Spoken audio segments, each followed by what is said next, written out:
ભાઈ ની પતંગ ચગે તો તું જો સમજો, આપડી પતંગ ખૂટવી નો જોઈએ, કોઈની વધવી નો જોઈએ. કોઈ ઓછો કાઢીને આવે તો અમે છીએ ગેંગસ્ટર.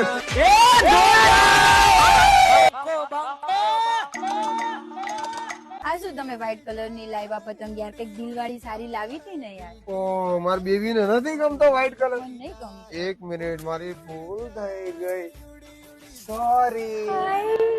કેટલા સારા છો. ચાલ આપણે ફોટો હા સ્ટાઇલિંગ સિંક્રોનાઇઝ તો જો તું હા પાડીએ. મારા મનને ગમતા સાથી રાણી રાધા જેવા લાગો છો. હારો તો બાઈ તો આવી ગઈ. હાલે ફિરકી પકડ, આપણે પતંગ સગાવી. અરે ફિરકી હે નહીં પકડું, મહેમાન આવે છે, ઊંધિયું કરવાનું છે, પાપડી ને તુવેર ને વટાણા ને સક્કરિયા ને બટેકા ને બધું લાવવાનું છે. તમે લેતા આવો, જલ્દી જાઓ. જાઓ, હું આ બે પકડો આટલા તમને દઉં છું, તમે જાઓ જલ્દી. લેતો આવું બાઈ. અને આમ જોવો, છાશ લેતા આવજો, પણ મોટી લાવજો, નાની લઈને નહીં આવતા. ઓ બાઈ, પતંગ ચગાવવાની એ ઊંધિયાની તૈયારી કરવી. ઓ લે પર ફૂદડી ફરી લે ફૂદડી એ મારી વાલી રે.